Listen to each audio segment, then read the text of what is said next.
Welcome to the Ari Hoffman Show on Talk Radio 570 KVI, your home for the politically homeless, streaming live at KVI.com and on the KVI app. If you want to be part of the most dangerous show on the airwaves, call or text the Warrior Injury Law Studio line at 206-421-5757. That's 206-421-5757.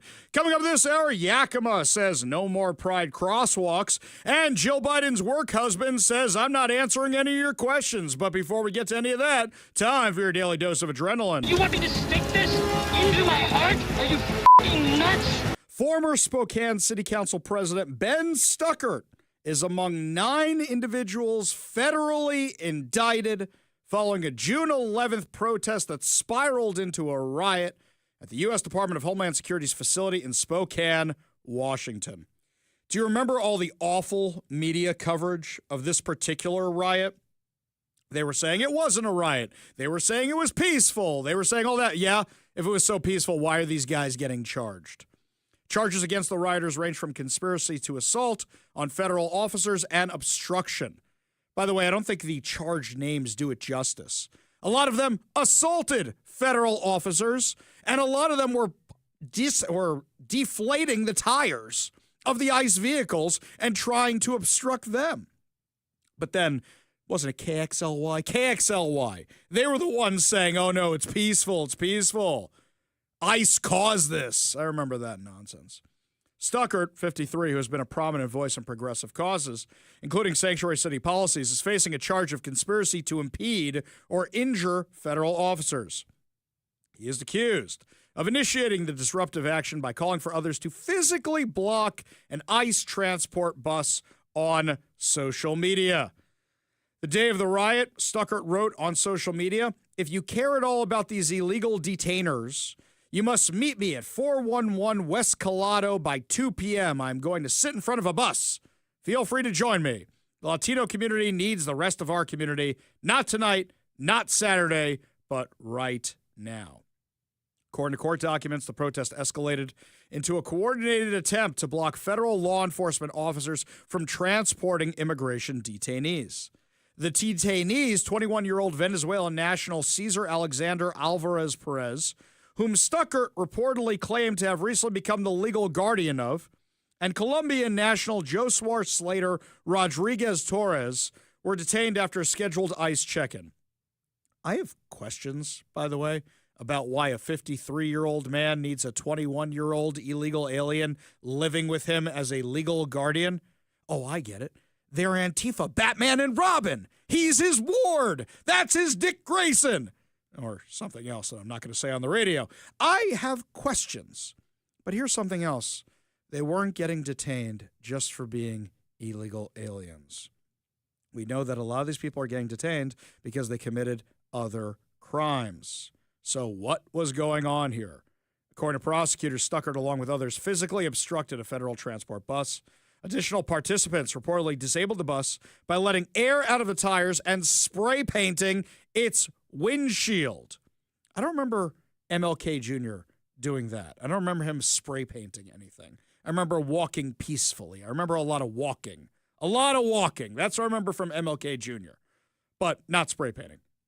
So, additional participants, co-defendant Thela Marie Ramirez, 20, allegedly used a box cutter to slash the tires of a secondary transport vehicle, and another defendant, Mickey Hatfield, 34, is accused of assaulting law enforcement and throwing an incendiary device back at officers. So does that mean they took one of the smoke canisters and threw it at them? The courtroom was packed for Tuesday's initial appearance, according to KXLY. Nearly every seat was occupied by public attendees and public defenders, one assigned to each of the 9 defendants. By the way, guys, it's Spokane, Washington. So what are there? Maybe like 3 rows of seats? I've been in the Seattle courthouse. I've been in the King County courthouse. There's not a lot of seats. And when you have 9 defendants plus their attorneys, that's already 18 people. All right, it was packed. You're trying to make it seem like there was more interest in this case from the general public. So let's see, a couple of Antifa activist types, a couple of pro-illegal immigration types, and everybody and their attorneys. Yeah, these aren't like the courtrooms you see in the movies. Okay. The most accurate courtroom I've ever seen in a movie is the one from A Few Good Men. Why? Nobody's there.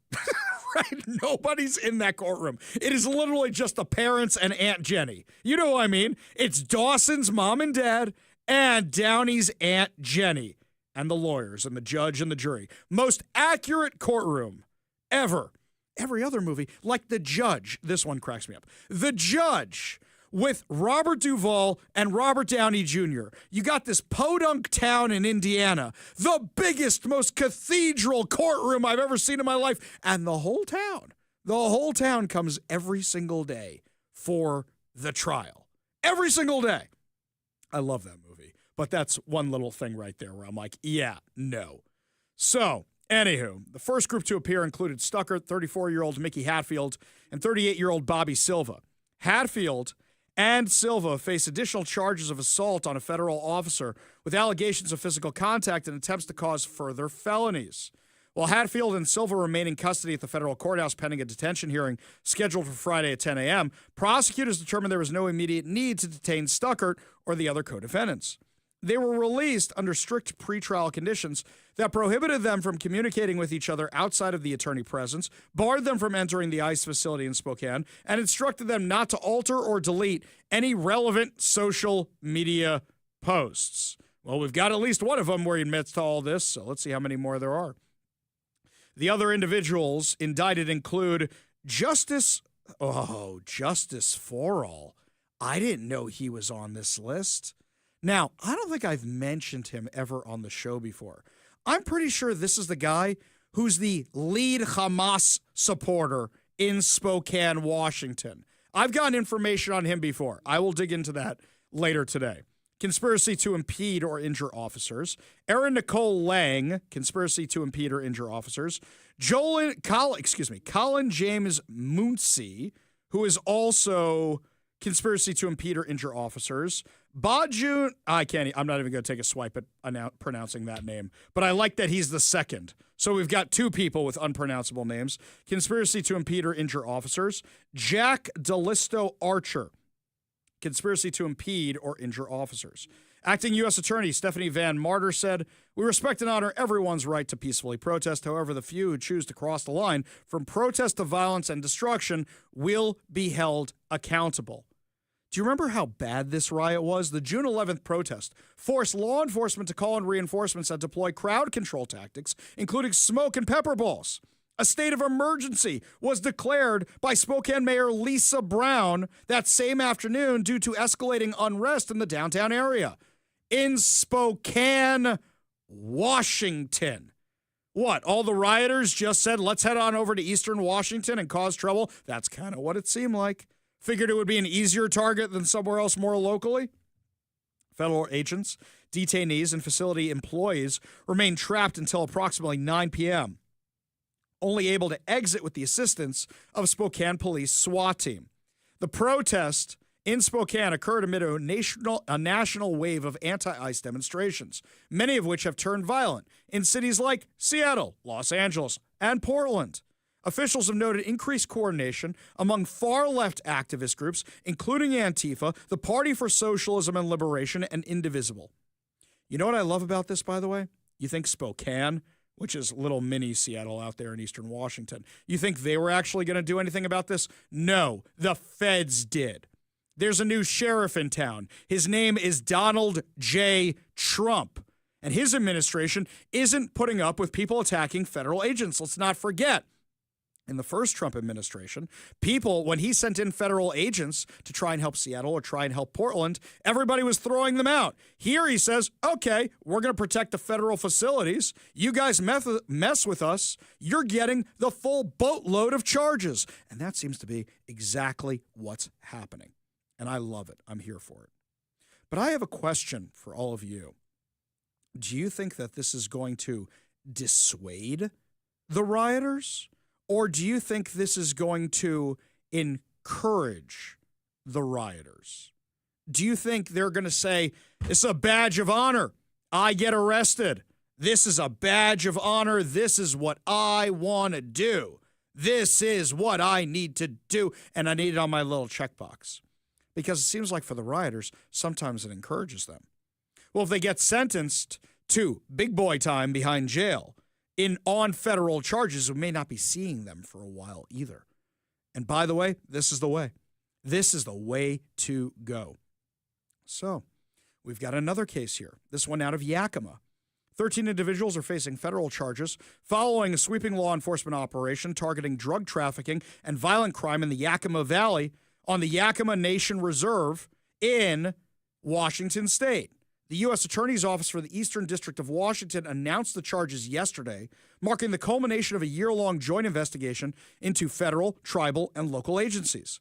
The operation was led by the DEA and the Bureau of Indian Affairs. It began in 2024 and concluded in June of 2025. According to authorities, the investigation focused on violent offenders and armed drug traffickers operating both on and off the Yakima Reservation. Time out. Can we discuss this for a minute? You know how all the time the lefties love to virtue signal if they pass this special thing that's going to help stop or get drug treatment for the reservations, the people living on the reservations. And, we're going to stop kidnapping on the reservations, and we're going to stop crime on the reservations. You hear Bob Ferguson say one word about this? One. You hear Nick Brown say one word about this at all? And what this is doing is stopping drugs on the reservations. And the problem that a lot of people don't want to talk about is the massive drug crisis on these reservations. This is good news by anybody's metric, but the left will never admit it because orange man bad. Acting U.S. Attorney Stephanie Van Martyr said fentanyl continues to be one of the most dangerous substances threatening our communities. Thank you to the hard work and tireless dedication of our tribal, state, and federal law enforcement partners. Offenders have been removed from our communities, and families are safer today. Throughout the operation, law enforcement seized 7,100 pounds of marijuana, 336 pounds of methamphetamine, nearly 25 pounds of cocaine, 7 pounds of fentanyl powder, 4,704 fentanyl-laced pills, $22,512 in drug proceeds, and 12 firearms. They arrested 1, 2, 3, 4, 5, 6, 7, 8, 9, 10, 11, 12, 13, 14 people as well, many of whom are drug traffickers. And when I see right here where it says fentanyl-laced pills, look, all of us were teenagers. I'm not saying all of us tried stuff. I most certainly didn't. I still have never even smoked a cigarette in my life. Yes, I know, I was a square, but that's a good thing. Drinking, different story. But never tried drugs, never smoked a cigarette, smoked a cigar twice, didn't like it, not my jam. Marijuana, been in the room, gives me a headache when people are doing it, not my jam either. But how many people tried one pill, just one pill, and then that was it, and then they were gone? President Trump today signed legislation to combat fentanyl in our country. And actually, it was so heartbreaking seeing all those parents up there, because you look at them and you go, these are people from normal families whose kids just tried one pill, and that was it. Like, for example, Ann Fundner. She spoke at the RNC last year. Good afternoon, Mr. President and distinguished guests. My name is Ann Fundner. Oh, hold that. Come here. I'm going to hold. He grabs the picture of her son so he can hold it. And I'm an angel parent. 1 year ago today, on July 16th, I stood in front of America and told the story of my son, Weston, at the RNC. And about how he was a beautiful, loving, had a wonderful life. We did everything right. But one pill, one mistake, given by a friend under peer pressure, took his life. In the last 4 years, fentanyl became the #1 killer of Americans ages 15 to 48. And children under 14 are the fastest growing demographic. President Trump, for 4 years, we felt ignored. But you've changed that, and we appreciate that so much. You've closed the borders, sanctioned cartels, imposed tariffs, closed shipping loopholes. Most people don't know about that. That was a big one. Dealt with countries where it's coming from. You mobilized Treasury, Justice Department, Homeland Security, lawmakers, legislators, and today the signing of the Halt Fentanyl Act, bipartisan and overwhelmingly supported by everybody, making fentanyl a Schedule I drug to strengthen the criminalization and prosecution of people who peddle this. It is a lifeline for families across America. It is. Think about this. This poor woman, her son tried one pill. And that's absolutely heartbreaking. But meanwhile, they can't give Trump any credit. They can't give the feds any credit. They can't give anybody, Department of Homeland Security, Border Patrol, can't give them any credit whatsoever. In fact, they're bending over backwards to try and say, oh, what they were doing was wrong. This was the craziest headline ever. You ready for this one from the New York Times yesterday? It's an opinion, a guest essay column. I was one of Biden's border advisors. Here's how to fix our immigration system. Okay. Can we process this for a second? So hang on. You're one of Biden's border advisors, and you want to tell us how to fix the immigration system? Why don't we just ask the captain of the Titanic how to avoid icebergs? Why don't we ask Osama bin Laden about airplane safety? Why don't we ask the guy who designed the Death Star what's the best way to vent exhaust? Sure, let's bring you in to tell us how to do this. Are you kidding me with this? Really? Give me a break. Give me a break. At the end of the day, because our local officials aren't doing what they need to do, we need the feds to come in and help us. And people like Ben Stuckert, who are advocating for the illegal aliens, people like Bob Ferguson, who are advocating for the illegal aliens, people like Nick Brown, who's supposed to uphold the law, enforce the law, and is instead advocating and suing on behalf of illegal alien criminals, they are the ones putting us at risk. They are the ones putting us in danger. They are the ones who want more people to die from fentanyl and gang violence and other random assaults and murder and you name it. How many cases have we listed on this show? But the thing is this federal action going to scare off the crazies? Is it going to embolden the crazies? I want to know what you think. Do you think it's going to encourage them to do more of this? Or do you think it's going to make them roll it back? Give us a call or a text at 206-421-5757. That's 206-421-5757. When we come back, your calls, your texts, plus one of the rioters in Seattle during one of the anti-ICE riots finally got arrested. We'll give you details when we come back. You're listening to the Ari Hoffman Show on Talk Radio 570 KVI.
You guys are funny on the text line today regarding our last conversation talking about how that guy from the Biden administration wants to tell us how to fix the border.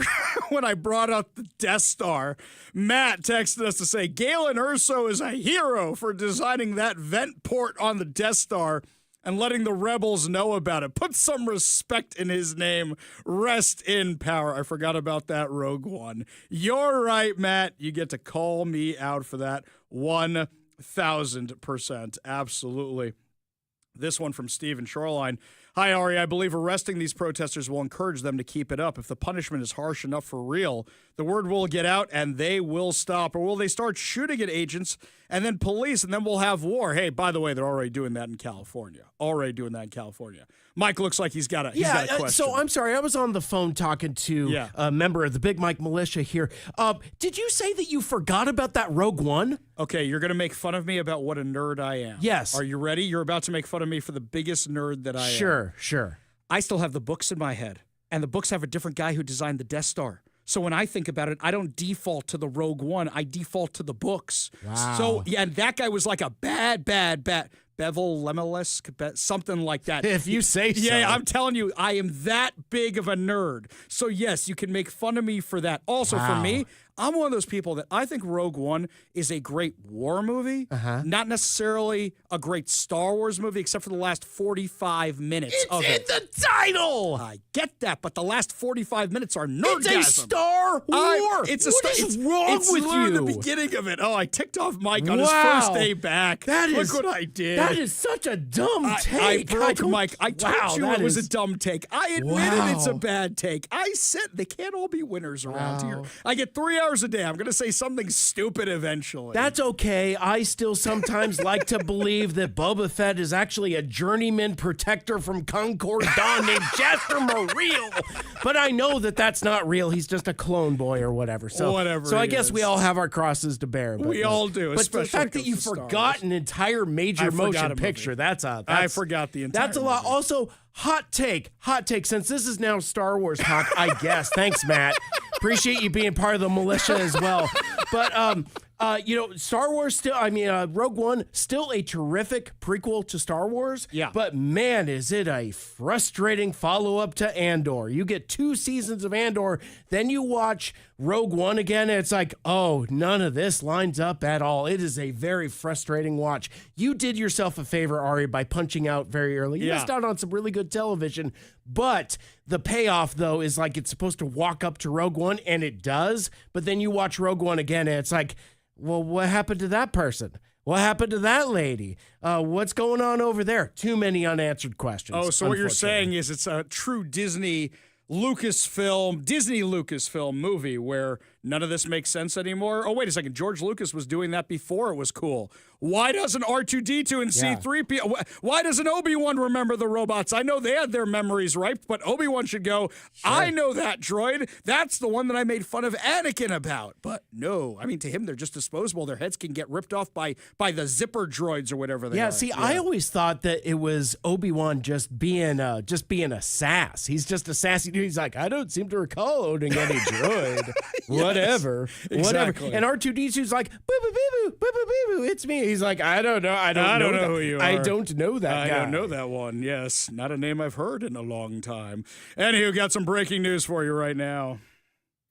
Talk Radio 570 KVI. Breaking news on the Ari Hoffman Show. We just got confirmation from the Seattle Police Department that Jeremy Lawson, the Antifa militant who allegedly assaulted journalist Cam Higbee at an anti-ICE riot in Seattle, was arrested today by Seattle Police Department's Community Response Group officers and booked for felony investigation into assault.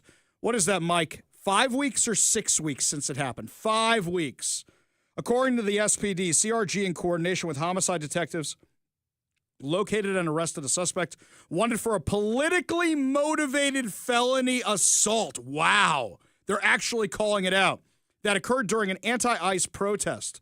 The suspect was booked into the King County Jail without incident. I have actually requested the body camera footage because I'm excited to see that because apparently Jeremy Lawson, according to reports we're getting from others, shall we say, according to sources we have, was getting on a river with some beers when they arrested him? Is that what's going on? Hey, look, if this whole time they were just waiting for him to come back to the state or let his guard down or whatever, I might give them a pass on the fact that it took 5 weeks to arrest this guy. Maybe. But if you don't have another excuse than that, that's not good news. By the way, our media around here is absolutely losing their minds. You thought what the New York Times said was bad? So this one cracked me up. Mike, I haven't run this by you beforehand, okay? Tell me if this sounds familiar.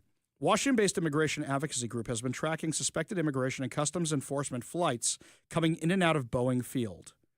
Do you remember that we were tracking those flights for a while and found out whether it was people being deported or people being imported? It was happening at Boeing Field. We reported this like a year and a half ago. Now, they're not even sure they're ICE flights. They're just federal flights, and they're guessing that they're ICE flights, which is even funnier because that's kind of where we were when we first heard about this. That is so crazy. Yes. It's just federal flights come and go from Boeing Field. Feds got business they're doing in Seattle. We go to the Warrior Injury Law Studio line. Take a call from Mary in Seattle. Mary, what's up? Hi. I have a question regarding the riot. Why there is no minimum sentence of like 5 years maximum penitentiary? Because all the liberal judge, what they're going to do is they're just going to pass it down. But if it's going to be a minimum, they can't do anything about it. I agree with you. Oh, I agree with you. So here's the thing. There's 2 schools of thought on minimum sentencing, okay? The left says it's racist. The right says let's do it. The left says it's racist because of drugs. They say, well, you have different minimums for drugs that people in the African-American community use than the drugs in the white people community use. They're really opposed to minimum sentencing. But here's the thing. Anytime that they're sentencing, immediately what happens is for a plea deal, they start saying, let's dump these sentencing enhancements, let's dump those. But it's the left that's always trying to get those things approved. So when it comes down to it, at the end of the day, how many justices are actually going to prosecute these guys anyway? I'm glad that the Spokane cases are in federal court versus the Seattle case, because a Seattle judge is going to look at this Antifa guy and go, he's a hero, give him the key to the city, don't you think?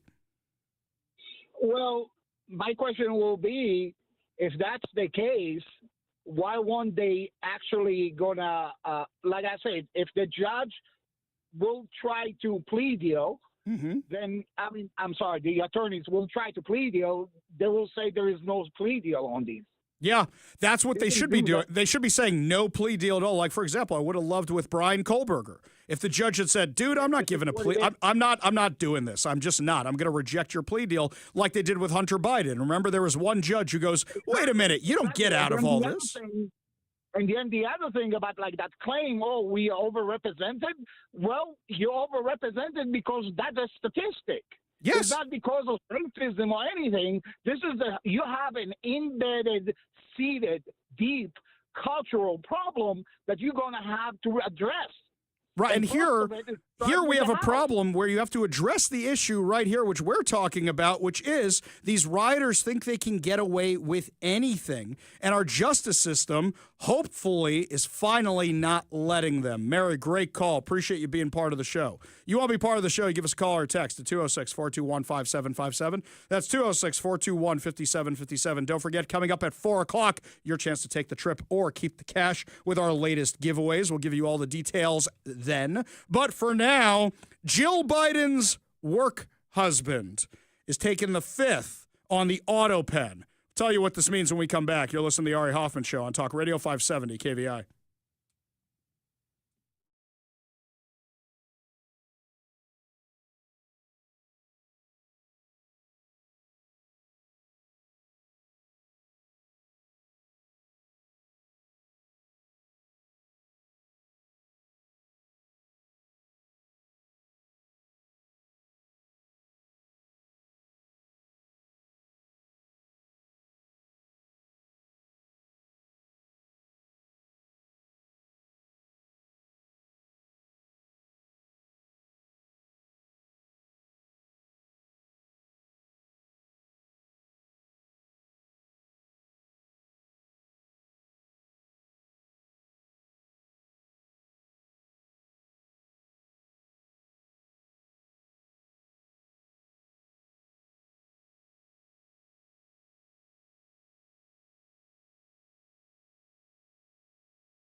Got this text during the break from Paul.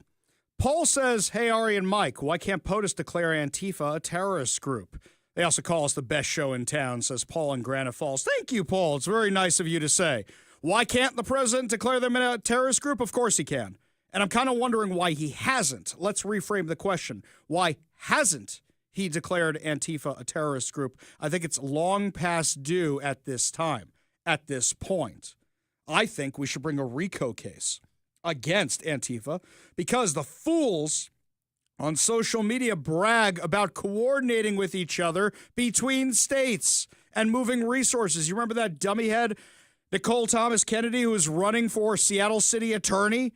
She was talking about setting up a staging area between Seattle and Portland during the Summer of Love in 2020 so Antifa could stage. Yeah. I actually wonder, Paul, if we had a U.S. attorney here in Washington who was appointed by the Trump administration, would they do it?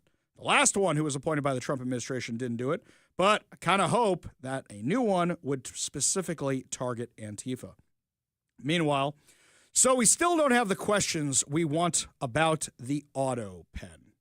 So what happens is you have this auto pen. We don't know who's using this thing, and I read Jake Tapper's book. And after reading Jake Tapper's book, the question really is that a lot of people had is they said, so who was running the government? And Jake Tapper, and yes, say what you will about Jake Tapper, late to the game, everything else, but everybody I've spoken to who's mentioned in the book says, yeah, all that stuff about me is correct. Like when we had Congressman Adam Smith on the show, he said, yep, that's all accurate. Everything I said is accurate. So let's assume the book is accurate for a minute. The person who was most likely running the administration was not Hunter. It was actually Jill and her chief of staff, a guy named Anthony Bernal. They call him her work husband.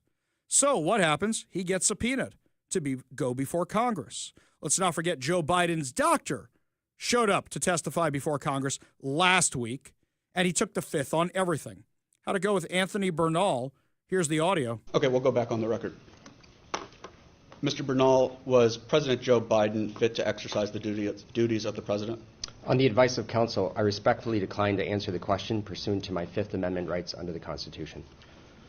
Let the record reflect that Mr. Bernal has invoked the Fifth Amendment right against self-incrimination. Mr. Bernal, please be very clear. Are you declining to answer the question put to you solely on the ground that you believe the answer will incriminate you? On the advice of counsel, I respectfully decline to answer the question pursuant to my Fifth Amendment rights under the Constitution. Mr. Bernal, did any unelected official or family member of President Joe Biden execute the duties of the presidency? On the advice of counsel, I respectfully decline to answer the question pursuant to my Fifth Amendment rights under the Constitution. Let the record reflect that Mr. Bernal has invoked the Fifth Amendment right against self-incrimination. Mr. Bernal, please be very clear. Are you declining to answer the question put to you solely on the ground that you believe the answer will incriminate you? On the advice of counsel, I respectfully decline to answer the question pursuant to my Fifth Amendment rights under the Constitution. Mr. Bernal, did President Joe Biden ever instruct you to lie regarding his health at any time, including but not limited in your testimony to Congress today? On the advice of counsel, I respectfully decline to answer the question pursuant to my Fifth Amendment rights under the Constitution. Let the record reflect that Mr. Bernal has invoked the Fifth Amendment right against self-incrimination. Mr. Bernal, please be very clear. Are you declining to answer the question put to you solely on the ground that you believe the answer will incriminate you? On the advice of counsel, I respectfully decline to answer the question pursuant to my Fifth Amendment rights under the Constitution. Mr. Bernal, is it your intention to decline to answer all questions put to you today by the committee on the basis of the Fifth Amendment right against self-incrimination? I can represent that that is his intention. So not going to answer a single question. Can we go through some of the questions he was asked today? Did you advise President Biden to pardon Hunter Biden? Was President Biden fit to exercise the duties of the president? Did any unelected official or family member execute the duties of the presidency? Did President Biden ever instruct you to lie about his health? I took the fifth on all of them. Here's the question I have. Shouldn't it have been no, no, no, no, no? Why are you taking the fifth? If you didn't do anything wrong and there wasn't a conspiracy, you should have just answered no. Did you advise President Biden to pardon Hunter? No. Was the president fit to exercise the duties of the president? Yes. Did any unelected official or family member execute the duties of the presidency? No. Did President Biden ever instruct you to lie about his health? No. It would have been that simple. It would have been that simple. And us Republicans would have no case. But instead, he's taking the fifth, which means you got something to hide. You know the only way they're going to get answers? Hauling Joe Biden in front of this mess and hoping he spills the beans. I also have a question. The video that was released, they went off the record for a little bit and then went back on the record. I don't know what they were off record about. What would they be off record about, given the fact that this guy took the fifth on everything? They are hiding who is actually running the show at the White House. Nobody from that administration should ever work in politics ever again. This is a bigger scandal than Watergate. Absolutely it is. Who was actually president of the United States? Because it wasn't Joe Biden. When we come back, my friends, Yakima, Washington says no more of those rainbow-colored crosswalks. Cuts the funding for them entirely. We'll give you all details when we come back. You're listening to The Ari Hoffman Show on Talk Radio 570 KVI.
So some actual good news around here for a change.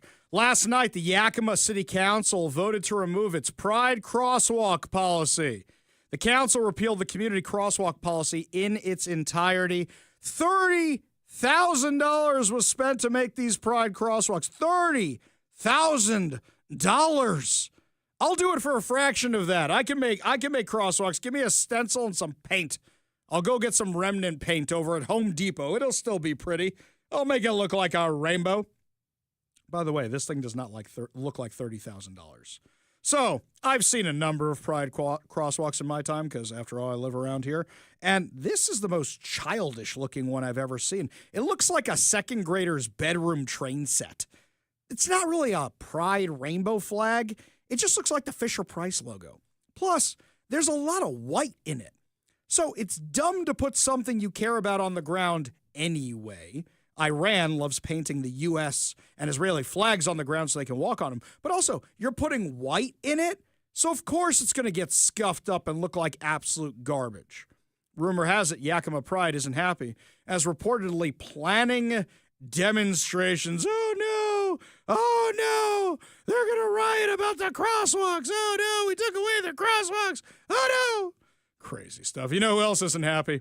PBS, NPR. Why? Because the Doge rescissions package is making its way through Congress. Last night, J.D. Vance was the tie-breaking vote, which, by the way, I told you this was going to happen. When Republicans are going to lose things they care about, some of the funding to some of their causes, they're going to cause problems, and that's exactly what's happening. Secondly, $9.4 billion in rescissions. Doge found hundreds of billions of dollars. Where's the rest of it? $9.4 billion? Guys, it's a drop in the bucket. Where's the rest of it? Doge is overwhelmingly popular. Elon Musk may not be, especially with the left, but Doge itself is very, very popular. So when are we going to get the other Doge cuts put into law? Because if you don't do the rescissions, that money comes zipping on back. Now, what's exciting about this one, PBS and NPR, National Palestinian Radio, they're both being defunded in this, and they are losing their minds. The CEO of PBS was on CNN today crying alligator tears, crocodile tears, about them losing their funding. I asked them for examples. People often struggle to come up with examples of what really they're talking about. So we're always interested, obviously, in making sure that we're serving a multiplicity of viewpoints. You know, Bill Buckley made his home on public broadcasting with a series called Firing Line, which continues today with Margaret Hoover. We are interested in having different perspectives that we bring forward. But when I look at the range of our programmings on public broadcasting, I can't make any sense of an argument that we are somehow biased in any way. Funny. You can't do that, huh? So when 87 of your head administrative staff are Democrats and you have 0 Republicans, you don't think that translates? The fact that you can't see that you guys used 162 variations of far-right labels and only 6 far-left labels, a ratio of 27 to 1. One study found that on so-called gender ideology stories, PBS NewsHour dedicated 90% of its airtime to leftist views. I mean, the stuff they say on this network, you guys know PBS and NPR are horribly biased. But then comes the fear-mongering. Did you know that if we defund these stations, it'll cost lives? Look, you want to watch PBS? You want to listen to NPR? Whatever. You want to watch MSNBC? Fine. I don't care. I think you're wrong. But why should my tax dollars have to go to it? How come KVI doesn't get tax dollars? But now the fear-mongering comes out. Do you know that you're going to die? We're all going to die. We are all going to die if we cut the funding for PBS and NPR. Right, Chucky Schumer? Now, when a hurricane makes landfall, people need immediate, up-to-date alerts to stay safe. And sometimes, all too often, public broadcasting is the only way for people to hear what's going on. It's a matter of life and death. So why is Donald Trump so hell-bent on taking away... Yes, because there are no radio stations at all. In fact, there aren't those emergency channels that you're supposed to tune. Do you know those are run through PBS? Oh, wait, no, they're not. Did you know they're run through NPR? Oh, wait, no, they're not. In fact, when the next crisis comes, just know Chucky Schumer was right. We are going to die. We are going to die. You're going to die. I'm going to die. We're all going to die. It's not today. I mean, this is lunacy. Absolute lunacy. They're just mad. They're losing their taxpayer-funded mouthpiece, and they don't know what to do about it. Here we have great sponsors that give us great contests. Like, for example, coming up next, we're going to have our Take the Trip or Keep the Cash, your chance to win $3,000. Going to need it because we're also going to tell you how much it costs to live comfortably here in Washington thanks to the Democrats. You're listening to the Ari Hoffman Show on Talk Radio 570 KVI.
Welcome to the Ari Hoffman Show on Talk Radio 570 KVI, your home for the politically homeless, streaming live at KVI.com and on the KVI app. If you want to be part of the most dangerous show on the airwaves, call or text the Warrior Injury Law Studio line at 206-421-5757. That's 206-421-5757. Coming up this hour, Washington is spending $150 million on illegals while facing a massive budget crunch. But before we get to any of that, my friends, you work hard, you play hard, you need a getaway. Perhaps some financial relief given how expensive it is to live here in Washington. We've got you covered with KVI's Take the Trip or Keep the Cash, our latest contest sponsored by our friends over at Budget Tank Removals. This week, you can get away to Maui with surf, sun, sand, or have a chance at $3,000 in cold, hard cash. Now, all you have to do is enter the word I give you to the number I give you, and we'll get you in the daily drawing to get a $50 Daniel's Broiler gift card, and you could win a trip or keep the cash with KVI. Do not text me your phone number. Do not text me your address. Do not text me anything else except for the word itself, because if you do that, you're going to void your entry. We will find you. We got Liam Neeson working for us. We will find you, my friends. Or at least some very dedicated promotional people. Not Liam Neeson. But just the word to just the number I give you. So, today's word is tan, as in, if you go to Maui, you're going to get really, really tan. T-A-N. The word is tan. So, text the word tan to 206-421-5757. That's 206-421-5757. You have until 5 p.m. to enter, and your next chance at winning comes tomorrow morning at 8 a.m. during the morning ride with Phil and Zach. Just a reminder to check out danielsbroiler.com to reserve a table, place your takeout or delivery order, and so much more. And you're going to need that money, my friends. Let me tell you why you're going to need that money.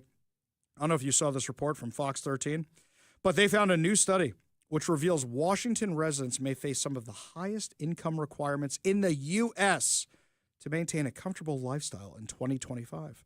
According to the analysis by Smart Asset, a single adult in Washington needs an annual pre-tax salary of $109,657.60, up 2.97% from 2024, to cover necessities, discretionary spending, and savings under the 50-30-20 budget rule.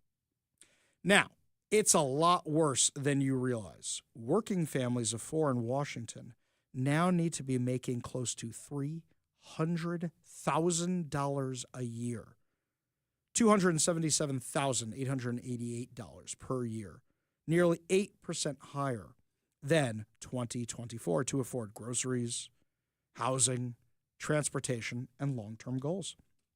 Washington ranks 7th nationwide for family income requirements, reflecting strong demand and limited housing supply across the Seattle metro and beyond is what they're blaming. Well, we've explained this many, many times. Why are the housing prices so high here? Well, let's break it down for a second. Number one, we do have a housing supply shortage because houses are too expensive. We don't have enough things that are cheap. If there is anything cheap, it is scooped up in no time at all. Nowadays, you want something cheap, you got to have the money to renovate it because it's usually a shack that needs some expansion. But the problem is, if I want to buy a house and you want to buy a house, you're not just competing against me anymore. Let's go through all the various people you're competing with. You're competing with your local government, who wants that property for low-income housing. And if they keep taking all this stuff out of the supply chain for low-income housing, even though we know it's going to drug addicts and it's going to homeless people, even though that is not an effective model, which we've gone into many, many times, you're now competing with the government. On top of that, you're also competing with hedge funds who are buying properties as a hedge against inflation. On top of that, you have another problem. Let's say you have a smaller house and you say, you know what, I've got a lot of space here. I want to renovate. It'll cost about, let's say, $175 a square foot to renovate. Okay, that's your budget. Then you get hit with all these ridiculous requirements for green energy and everything else. You name it. All these insane requirements. So much so that's going to take you 7-8 years to build. So much so it's going to take you forever to get the permits. And it's going to be a fortune afterwards because they come at you at the end with all these ridiculous requirements.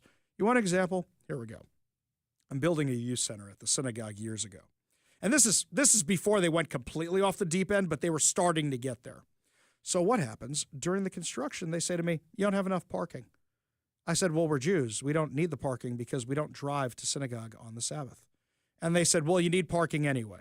I had to get a letter from a rabbi proving we don't drive on the Sabbath so that they wouldn't make us do the parking requirement. Yes, our parking lot is empty on the Sabbath. It's kind of entertaining because we're all walking there.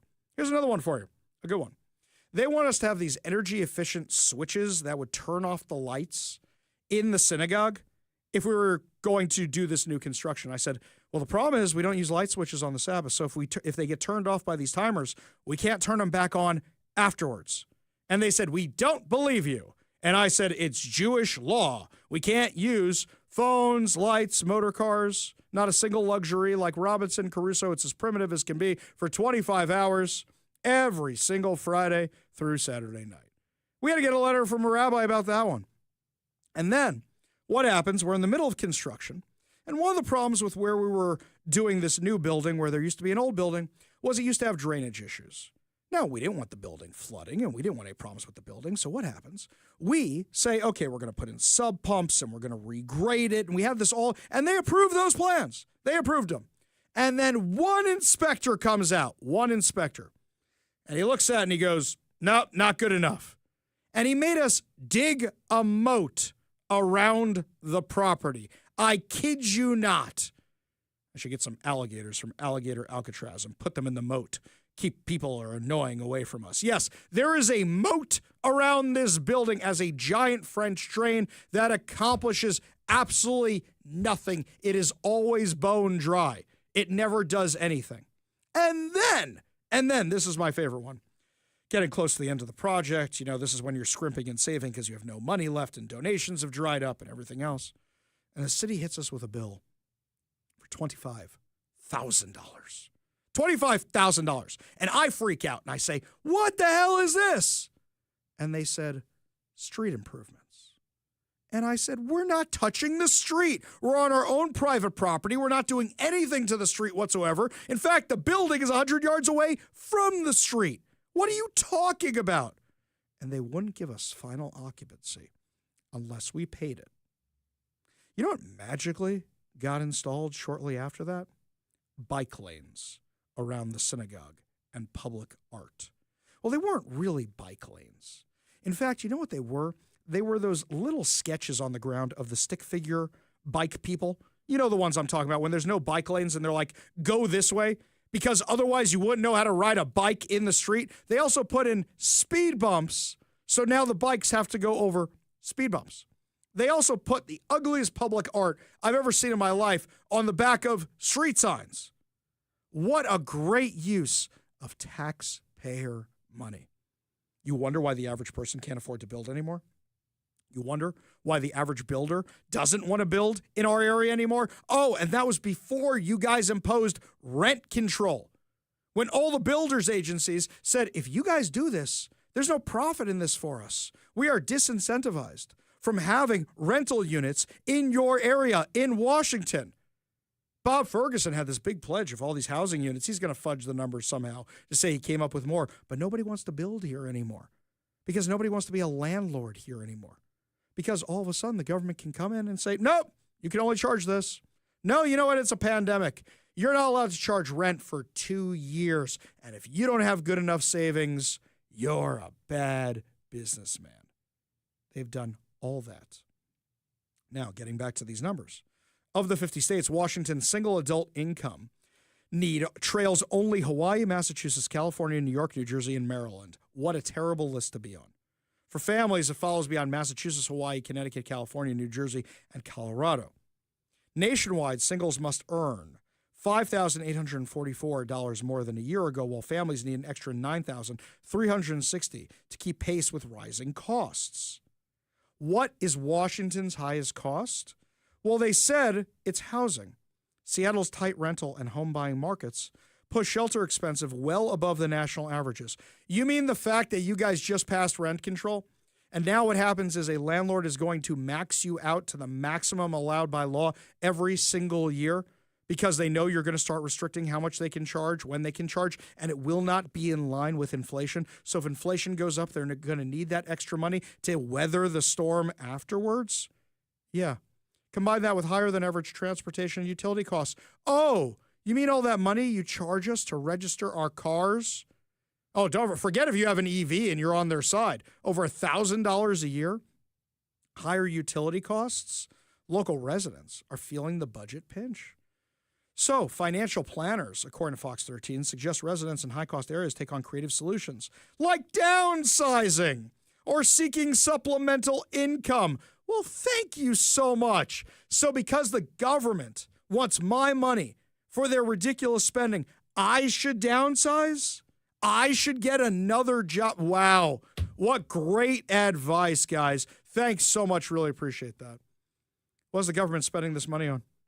According to a new bombshell report from the Center Square, as Washington state grapples with a potential financial crisis, by 2027, the legislature this session allocated $150 million to fund a Medicaid-style program offering health care to illegal aliens.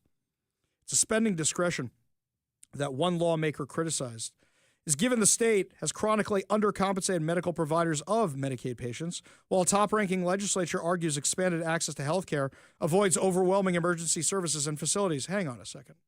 Let's just break this down for a second from the Center Square. If they're giving $150 million to just a Medicaid program for illegal aliens, how much money are they giving to them for other things? We had that report earlier this year that they were considering paying for hockey lessons for illegal aliens. How many other things are they paying for? And we know it's a lot. So let's go back in time and remember that during the budget cycle at the Washington State Legislature, Bob Ferguson, the Democrats, come out right beforehand and go, oh no, I just won the election, but we have a budget crisis. It's going to be $2 billion. We're going to be short $2 billion. Oh, we're going to have to do something about it. Then they said $4 billion. Then they said $6 billion. Then they said $8 billion. Then they said $10 billion. Then they said $12 billion. Then they said $14 billion. Then they said $17 billion. And rather than actually making any meaningful cuts, what did they do instead? Cut services like, I don't know, special treatment facilities for drug-addicted babies, did things like that. But they want to be able to give the money to their illegal aliens. That's what they want to be able to do. So then what happens is, even though the Republicans had a budget that didn't increase taxes, the Democrats spent one and passed a budget that was the largest tax increase in Washington state history. So they could give Medicaid to illegal aliens with your taxpayer dollars. So when you're struggling to pay your taxes, when you're struggling to pay your rent, when you're struggling to pay your bills, when you look at the gas prices, realize that's so that Bob Ferguson and all the Democrats can give money, your money, to illegal aliens. That's what they're doing. But then remember, even after they passed the largest tax increase in state history, they said, wait a minute, why are we still short money? And they're close to another $1 billion short for the budget this cycle around. Over $700 million. Oh, wait a minute. 150 of that is Medicaid going to illegal aliens. Bob Ferguson was talking about a potential emergency session because right now they don't have enough money. Well, let's be real about this. They do have enough money. They have record revenues. They have more money coming in than ever before because their taxes are higher than they've ever been. And never mind the Climate Commitment Act and all this other stuff they passed to get more of your money. They have a rampant spending problem. You know, states like Florida can spend on whatever they want because they got their budget under control. But you know what? Here they can't. And you've got people leaving. You lost all that Bezos money. They were counting on $250 million in tax money from him. Just from him this year. And he moved out of town. This budget crisis is entirely self-created. It's not a budget crisis. They just want to be able to spend on whatever dumb things they have. The Center Square found this from the Seattle Channel, where it's a meeting about potholes. They're overspending $2 billion on fixing potholes. How are the roads near your house? Expenditures for pothole repair has exceeded the budget consistently over the last several years, and in the 2023 budget process, SDOT was approved to add an additional $1.3 million in budget from the Seattle Transportation Benefit District Fund, backed by vehicle license fee revenues, to establish a higher baseline budget for pothole repair going forward. Our need exceeds the allocated budget, but we continue to meet our goal of 80% in 72 hours. Potholes are a symptom of the combination of an aging infrastructure and weather, and with our future pavement investments. A big shout out and a thank you to the Seattle voters, the Seattle Council, and the mayor for passing a $1.55 billion Seattle transportation levy. Wow. So they're going to tax it and everything's going to get better? It's aging infrastructure, which means they haven't taken care of it. They haven't been taking care of it. And as a result of them not taking care of it, it's degrading and getting worse. They're not actually dealing with the problem. And anytime they do, what do? Put in the bike lanes. I noticed there's a street, Orcas, in South Seattle. I used to drive that way when I was dropping my kids off at school. Over on Orcas, they were fixing the street for like 3 years. It's already falling apart. What kind of shoddy workmanship are they doing? I love how the unions say, oh, the union work's the best work. Well, who's being hired by Washington? Who's being hired by Seattle? Because that's some of the worst work I've ever seen. They just finished that thing not too long ago. It's already falling apart. In fact, many of these streets, which they just finished, are already falling apart because they pay the highest price for the lowest bidder. It's amazing. Shoddiest work ever on an aging infrastructure.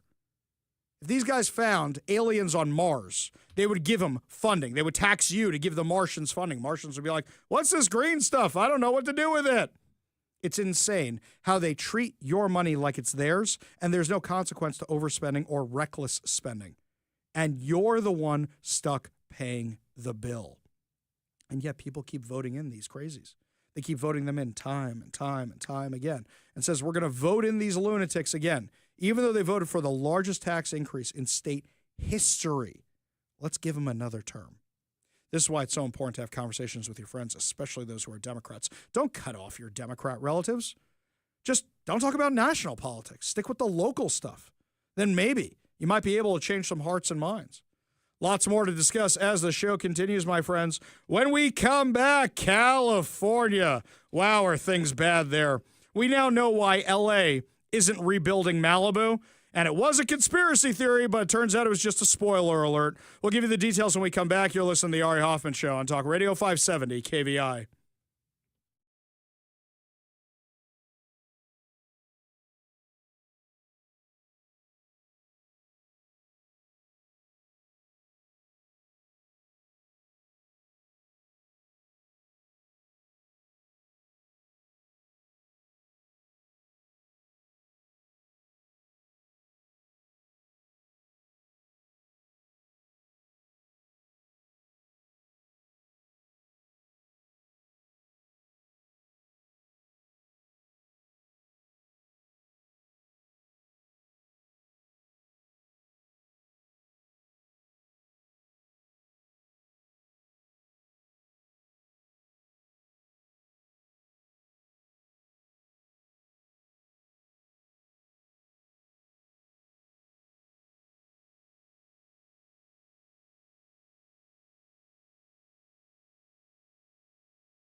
Welcome back to the Ari Hoffman Show. Remember to enter that keyword I gave you at 4 o'clock before 5 o'clock for your chance to take the trip or keep the cash. Also coming up at 5:45, your chance to win more fantabulous prizes during our Good News giveaway, including a $50 Daniel's Broiler gift card and tickets to the Washington State Fair. Yet another reason, always keep your radio tuned to 570 KVI, left on your dial, always right on the issues. You can also stream us at KVI.com, download the KVI app, and of course, subscribe on whatever your preferred podcast platform is.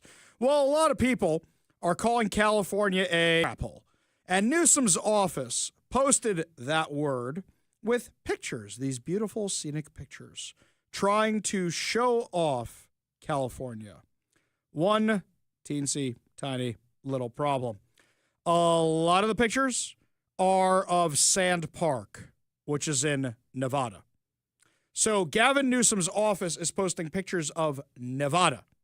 They also posted 2 8-year-old pictures of California and an 11-year-old picture of California, and of course the aforementioned pictures of Nevada. So, yeah, you're not really making your case there, you dummy head. Meanwhile, there are very beautiful places, or at least places that used to be very beautiful in California. For example, one was Malibu. A bill is working its way through the California legislature that would allow Los Angeles County, which was devastated by the wildfires that burned the area in 2025, to fund Senate Bill 549, introduced in late February, which would allow the county to establish a resilient rebuilding authority that would be required to use at least 40% of its funding to build low-income housing. Remember, this is what they said when all that beautiful beachfront property burned down?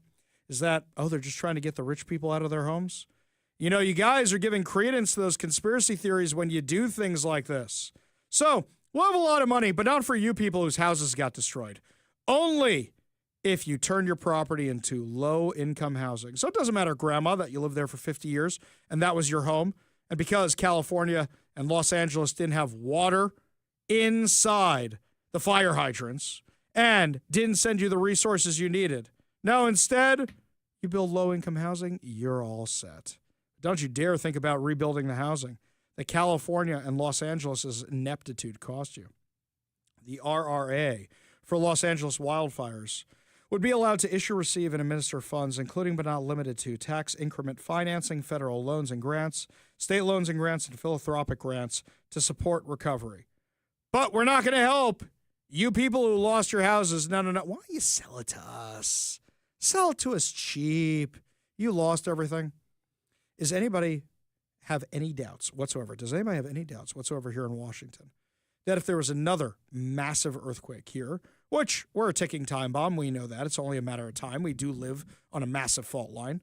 That when there is another massive earthquake here, and if, God forbid, residents and other places are destroyed, you don't think that if Bob Ferguson's governor, when something like that happens, he's not going to do the exact same thing?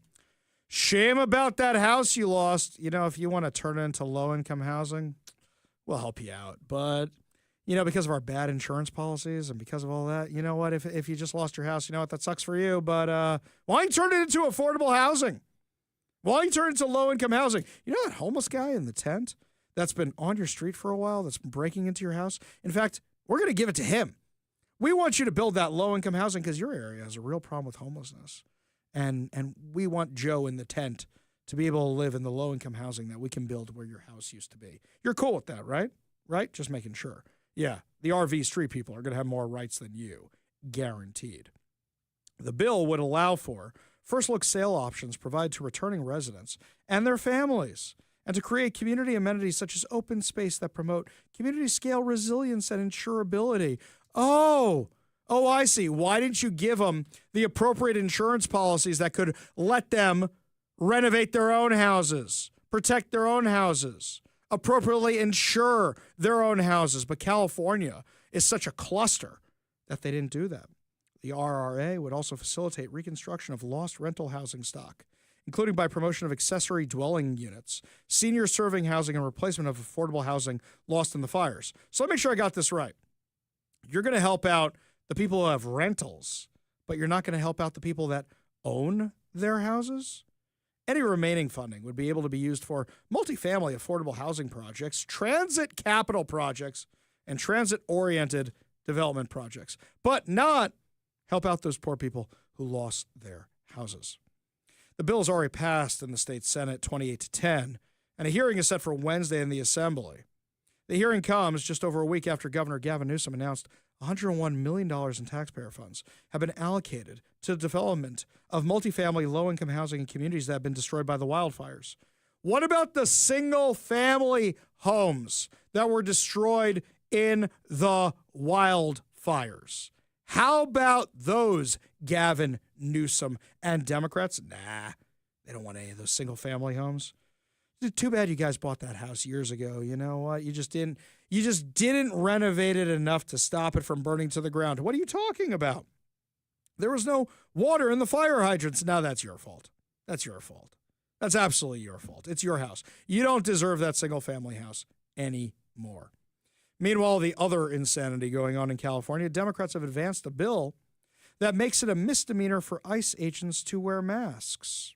So even though assaults against ICE agents are up 700%, the Democrats literally want to make it a crime for ICE to protect their identities from radical extremists who seek to do them harm.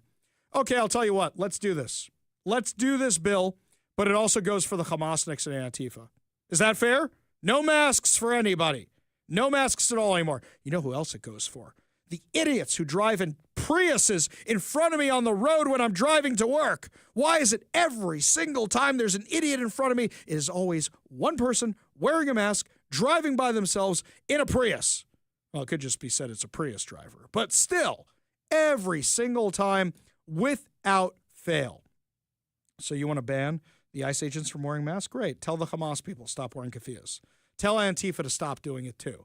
Otherwise, we know whose side you're really on. By the way, you got to love our government and their trolling game. It's really gone up. The Department of Homeland Security not too long ago posted the poster from E.T., and it says, illegal aliens, take a page from E.T. and phone home. Even E.T. knew when it was time to go home.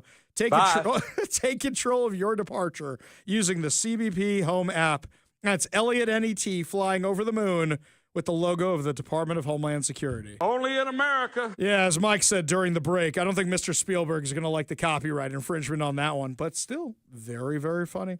When we come back, my friends, our friend TJ Martinell from the Center Square will be joining us for a deeper dive into all this money that Washington Democrats are spending on illegal immigrants and then taxing you for it. We'll give you all details when we come back. You're listening to the Ari Hoffman Show on Talk Radio 570 KVI.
Well, my friends, we found out just a couple weeks ago that despite the Democrats saying, oh, well, by raising taxes with the largest tax increase in Washington state history on all of you, we're going to solve our budget problems. Nope. Turns out we have a massive, massive budget gap. But to make things worse, it's because of overspending. And one of the things they're apparently overspending on is some kind of Medicaid program for illegal aliens. Joining us now on the Warrior Injury Law studio line, the man who did all the research on this from the Center Square, investigative journalist, TJ Martinell. Thanks so much for being with us today. All right, great to be back on. Always a pleasure. So walk us through. What'd you find out? So there's the Apple Health, which is a form of health care that the state provides for people who make below a certain amount of money. This program is an expansion of that, but it's for what they say undocumented immigrants, but it's basically people who are here illegally. And it's only for people here illegally, and they are not required to provide any documentation of their immigration status as part of enrolling in this program. So wait a minute.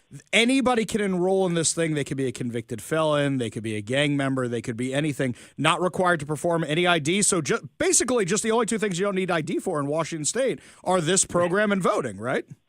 I think they do have to provide some form of ID, but that's actually a good question. I don't know if they require a criminal background check. That might be something to look at.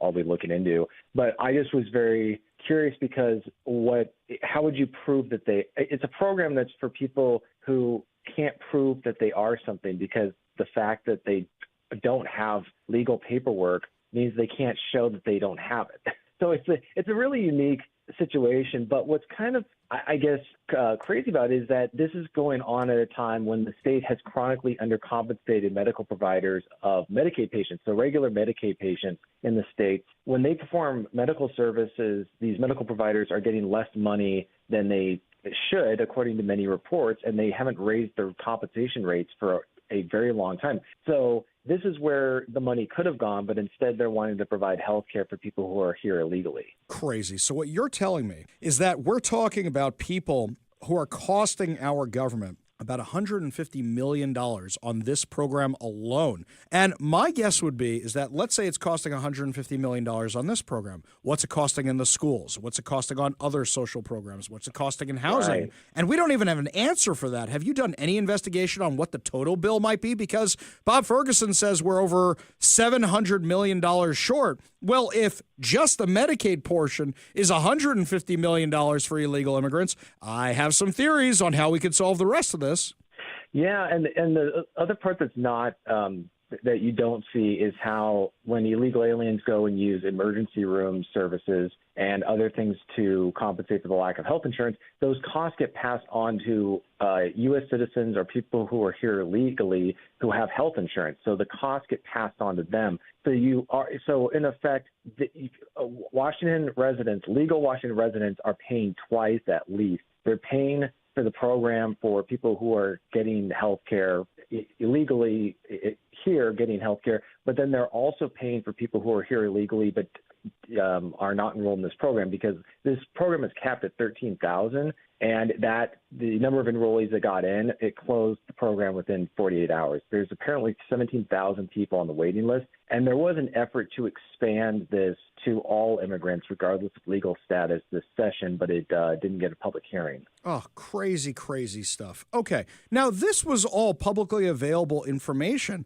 but most people, this is coming as a shock. We all assume they spent the money on illegal aliens, but now you've got all the proof. Where did this come from? Was it a bill? Was it legislation? Was it something else? They appropriated money to set up the program in 2023, and now that they've got people enrolled, they're going to be spending this amount of money. And so, so now that they've got a fiscal crisis that they're going to have to deal with, depending on what the September forecast shows for revenue, where's the money going to come from to expand it to everyone? That this basically a state-funded, and that's another important distinction. This is a state-funded Medicaid-style program. The feds couldn't get involved in any way. This is entirely funded by Washington State. But where are they going to get the money to expand all of that? And so, it's going to be interesting to see how high of a priority this is if and when they have to cut spending to deal with their looming fiscal crisis. Have you reached out to anybody from the Democrat side of the aisle? Have you reached out to any legislatures, the governor's office, anybody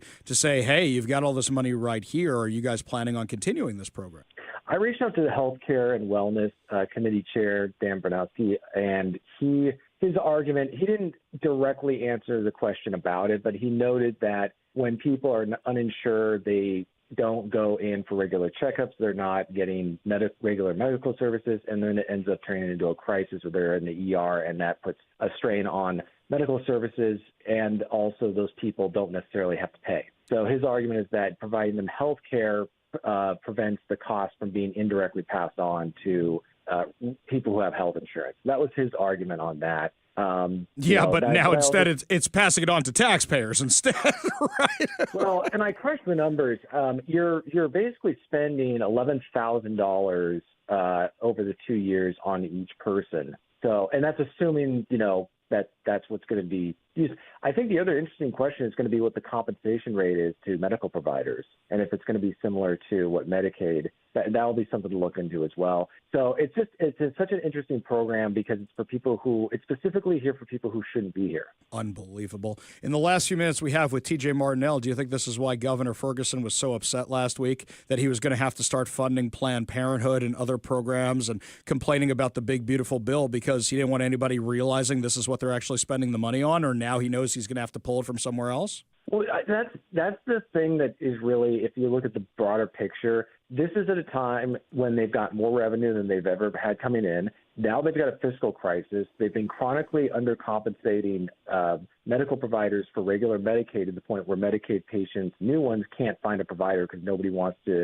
can't afford to do it. And then they're going to get federal funding reduced, and people are going to be kicked off of Medicaid or whatever. So it's just like this. It's this almost this train wreck that you see coming on the horizon, but the train hasn't quite reached it yet. The bridge is out, and you can see it a couple miles away. You're not there yet, but barring the bridge getting fixed, the train's going off the tracks. Yeah, that's a apt analogy. I think it's like that bridge at Universal Studios that used to collapse with the tram on it, except this one's for real and not even a show. TJ Martinell, investigative journalist for the Center Square, thank you so much for being with us today, and thanks for exposing all this. All right. Thanks, Ari. Always a pleasure. We got a whole lot more to discuss as the show continues. You're listening to the Ari Hoffman Show on Talk Radio 570 KVI.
Welcome back to the Ari Hoffman Show. Just a reminder, you have just under 10 minutes to enter that keyword I gave you at 4 o'clock for your chance to take the trip or keep the cash. Coming up at 5:45, your chance to win fantabulous prizes, including a $50 Daniel's Broiler gift card and tickets to the Washington State Fair. Yet another reason, always keep your radio tuned to 570 KVI. Left on your dial, always right on the issues. You can also stream us at KVI.com.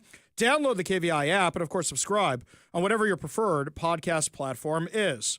You know, whenever something happens to a dog, that's when lawmakers usually do something about it because public pressure is so huge on it. I don't know if this is going to help them deal with the fentanyl crisis or not, but this story from KATU, from Lacey, Washington, a small puppy suffering from fentanyl exposure was saved by the Lacey Fire Department Tuesday afternoon.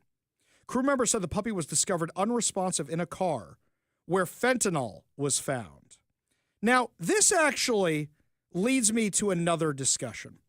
You know, whenever you see a homeless person on the street and they got an animal with them, they can't take care of themselves. Why are you letting them take care of a pet? Why would you let them take care of kids? I've seen people using their props and the kids as props and their pets as props to get money out of you when you're coming off the freeway. Some people are going to go, Ari, that's wrong of you. How dare you? Yeah, I bet you anything that car was a homeless vehicle. I'll bet you any amount of money it was a homeless vehicle. And somebody just left the dog in it. I'll bet you any amount of money. Fentanyl, homeless drug, dog in there, puppy, probably came from somebody else's dog that had puppies. Would bet it. I would bet this. The crew used their training and administered a small dose of Narcan to save the puppy's life. They said the puppy was doing well and noted it's not uncommon to use Narcan on animals. How much fentanyl is lying around that you have to Narcan the pets? The numbers we've gotten about kids dying from fentanyl. Kids dying because of this Keep Washington Families Together Act that the Democrats passed and that they refused to do anything about. How many pets have died? We don't even have that number. I bet you nobody's tracking that number. And yet, this is what is happening. I wonder how many it actually is. Meanwhile, there is some good news. If we can get these pets out of the house and actually get them up for adoption, David Cornsweet may technically be the star of James Gunn's Superman, according to the Wrap, but the Man of Steel's dog, well, as he says, foster dog, really, Crypto, is proving to have a real-world impact, too. Thanks to the film, there's been a surge in dog adoption interest. In the movie, Superman is often tormented by, but also assisted in battle, by Crypto the Superdog, who is, shall we say, not well-trained. James Gunn, I saw an interview with him, and they were asking him where the inspiration came from, and James Gunn is saying, oh, he's my dog. I mean, it's a CGI version of my dog. It's just I have a terrible dog, and he's a terrible dog, so we just made the terrible dog in the movie. He's devoted, though, and proves capable in battle. And following the appearance in the film, viewers are looking into adopting pups like him. According to the dog training app Woofs, Google searches for adopt a dog near me jumped 513% after the opening weekend of Superman, while the more specific rescue dog adoption near me rose by 163%. According to Woof's findings, searches for adopt a puppy also increased by 31%, and users even searched Crypto's breed specifically. You mean a CGI dog? Searches for adopt a Schnauzer spiked by 299%. As Crypto appears to be a mix between a terrier mutt and a Schnauzer. I mean, that's really crazy to me that people want the dog, especially given the dog's... Where's the dog, Luther? I gotta say, the dog steals the show in the movie. He really, really does. Him and Guy Gardner, they steal the show in every single scene they're in. Additionally, Warner Brothers has teamed up with Best Friends Animal Rescue Society and covered pet adoption fees from July 1st through 10th, leading up to the film's release on the 11th. In total, there were 454 pets adopted during that time across the nation. Now, this is not the first time one of Gunn's films has had a positive impact on the animal community. After Guardians of the Galaxy Volume 3 came out, it received high praise from PETA, showing how cruel animal testing can be. I think we can agree on some of that, sort of. I mean, what they did to that raccoon was horrible in that movie. And what they did to the other animals was pretty horrible in that movie. That movie was a real tearjerker, even though nothing in that movie is real. Everything is CG, except for Chris. What's his face? Yeah, except for him. Except for Star-Lord. He's the only one who's real in that movie. Everything else completely CG. Everything else is. But yeah, nice that some good can come out of this. I really, really was. And yes, I will say, go see the movie. If for no other reason, just to see the dog itself. Lots more to discuss as the show continues, my friends. When we come back, your calls, your texts during the final hour free-for-all. Plus, Pramila Jayapal seems to have a crush on Zohan Mamdani. It's getting a little disturbing. We'll tell you all about it when we come back. You're listening to the Ari Hoffman Show on Talk Radio 570 KVI.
Welcome to the Ari Hoffman Show's final hour free-for-all. Your calls, your texts, your thoughts, your stories, streaming live at KVI.com and on the KVI app. If you want to be part of the most dangerous show on the airwaves, call or text the Warrior Injury Law Studio line at 206-421-5757. That's 206-421-5757. Coming up at 5:45, your chance to win fantabulous prizes, including a $50 Daniel's Broiler gift card, plus tickets to the Washington State Fair. But before we get to any of that, Zoran Mamdani was in Washington, D.C. today. Why? Because AOC is trying to get every single Democrat to endorse him. Who's running the Democratic Party right now? AOC or Hakeem Jeffries? Seriously, who's running the party right now? And by the way, is Hakeem Jeffries not a far-left progressive? I think the only thing that he's been mediocre on, because he's terrible on everything, the only thing he's been mediocre on is support for Israel. Aside from that, this is a guy who every single far-left cause he takes up. The reason he's hemming and hawing on Mamdani is because he knows that if he gives up to Mamdani and AOC and that whole crew, they are now running the party, not him. And his dreams of becoming Speaker of the House, they're not going to go, we want discount Barack Obama. We want to order Barack Obama on Wish.com and get this guy. No. They're going to say, who's the one who won it for us? Where's AOC? We want her to be Speaker of the House. We want it to be one of those squad members. There are superstars. There are fundraisers. Now, a lot of people are saying this is a fight for the soul of the Democrat Party. This fight was won and lost a long time ago. As the left goes further to the left, there's really no difference between most Democrats and AOC. For that matter, Mamdani. So she's taking him and introducing him around, and the person who loves him most is Pramila Jayapal. Now, let me explain why, and somebody's going to get offended by this, and I'm apologizing in advance if you were this kid in high school. I'm sorry, okay? But you know there's always the one kind of not-so-popular girl who looks at the very popular guy and thinks that because he said hi to her, he really, really likes her, when really he just wanted her to do his homework for him. Or really he just wanted her to help him out with something else, and he has no interest in that girl whatsoever, but that girl doesn't know what a platonic friendship is, and she goes, he likes me. He really likes me. Girls, I'm sorry. He really doesn't, okay? But that's Pramila Jayapal right now. She's looking at Mamdani with those puppy dog eyes. I mean, it's so bad that somebody made an AI of the two of them making out, which, by the way, haunting. AI must be stopped. It is haunting. It haunts my dreams. And if you want to haunt yours, I shared whoever made that thing and didn't want it on my page more than sharing their thing. It's haunting. Listen to her talk about it. I am here with Zoran Mamdani, who is the leading candidate for mayor in New York City. He has so many incredible firsts, but the thing I love about Zoran is what he is doing to lift up working people. And Zoran, what can people do to help your campaign? Well, first of all, I just want to say thank you to Congresswoman Jayapal for having supported this campaign, being a part of the story that brought us to this point. And if anyone wants to join our campaign, go to... Okay, stop. You have to see the look on her face gazing up at him. Gazing up at him. I mean, dude, does your husband know what's going on? Seriously, I mean, she is looking up at him with those puppy dog eyes, with this ear-to-ear smile, and it's not fake. She's going, oh my God, he likes me. He really likes me. Maybe I have a chance with this guy. But you know what else she's thinking? It's my brand of the Democrat Party that's winning. And if more far leftists get elected like this guy, we're running the party. She thinks she'll be running the party. Let's not forget, she was chair of the Progressive Caucus. So she's excited about this. Now she's defending him to the press in interviews during the press gaggle. I think it's hard not to be won over because it's the combination of his authenticity, his smarts, and his commitment to lifting up working people and making life better for real folks that is really inspiring. He's so authentic. That's why he changes his accent based on who he's talking to, right? That's how authentic he is. He's so authentic, he pretends to be some poor guy when his mother is a Hollywood director and his father is a college professor, and they make more money than I will see in my lifetime. But he's helping out the working people, right? Just making sure. What other pearls of wisdom did Jayapal have for us? Yeah. He's bringing the party together at this point. Look, he's bringing anybody who can see the reality of the success of his candidacy and his campaign together. Anybody that's staying out at this point instead of endorsing this incredible dynamic leader is missing an opportunity. Do you think he won over supporting out there of the movement of members who were supporting him or on the fence? Sorry, what was that? Do you think he won over any members? Oh, I think it's hard not to be won over because it's the combination of his authenticity, his smarts. Yeah, we did that part already. I don't want to hear about his authenticity and his smarts. You want to know how authentic he is? Here's how authentic he is. There's a report from the Wall Street Journal that Mamdani told a room of more than 100 of the city's most powerful business leaders on Tuesday that he would discourage the use of the term globalize the Intifada, but not the idea behind it. Okay, instead of calling it globalize the Intifada, let's say globalize puppies, but what we really mean is suicide bombers walking into cafes and pizza parlors. That's what we really mean. So when I say globalize the puppies, I mean terrorists everywhere. Yeah, so real, so authentic, so genuine. According to the Wall Street Journal, the comments came during an approximately hour-long event hosted by the Partnership for New York City, a prominent business coalition representing the city's top banks, law firms, and corporations. Mamdani, the 33-year-old Democratic Socialist and state assembly member from Queens, used the opportunity to address backlash over his anti-Semitic rhetoric. Among the most pointed moments came when Pfizer CEO Albert Bourla, whose parents are Holocaust survivors, pressed Mamdani on the phrase that calls for an armed uprising against the Jewish people. For context, during the year 2000 Intifada, Palestinian terrorists killed over 1,000 Israeli civilians, including Jews, Christians, and Muslims.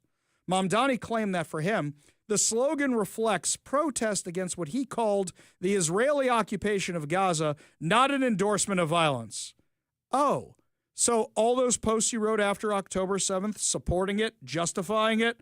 No. Oh, Pramila Jayapal, he's so authentic. He's so authentic.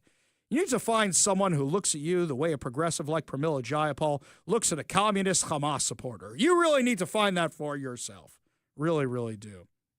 So he added that while he would discourage the specific language, he would not distance himself from the idea behind it. So let me make sure I got this right. You're not going to use the word anymore, but you refuse to condemn it, and you like what's behind it. So terrorism for everybody. Terrorism for everybody. By the way, that's inauthentic too. I'm going to say one thing and do another. That's like all these DEI departments that are rebranding themselves as something else. So it's not technically DEI. It's not technically critical race theory. So that way they think they can't get in trouble with the Trump administration. The event, which was moderated by Bourla and Tishman Speyer CEO Robert Speyer, featured questions from high-level executives, including Centerview Partners co-founder Blair Efron, Lowe's CEO James Tisch, and related companies CEO Jeff Blau. Topics range from public safety and crime to economic management and city governance. When pressed on whether or not he still supports defunding the police rather than answering, Mamdani pivoted to his proposal to expand community-based mental health services. Didn't we do this in the summer of love? Wasn't it always defund the police and give the money to community-based services? We tried that nonsense. There was a whole bunch of fraud here in Seattle that was never investigated, where basically Seattle Mayor Jenny Durkin paid off the various groups that were inside the autonomous zone to leave the autonomous zone. So this is what he is pushing. We tried this failed experiment already, and you want to do more of it?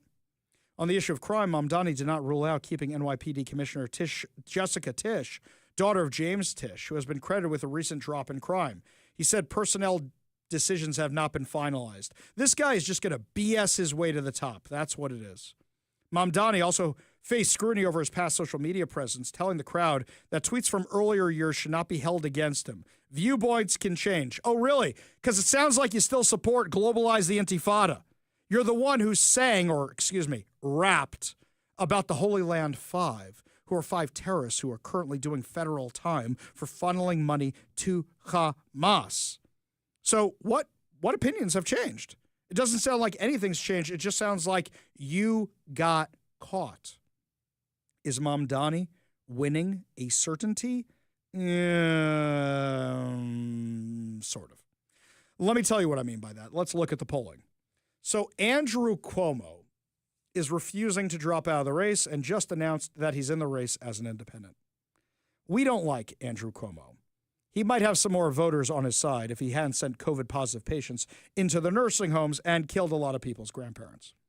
So Andrew Cuomo was an absolutely terrible, terrible governor of New York. I have nothing good to say about him at all.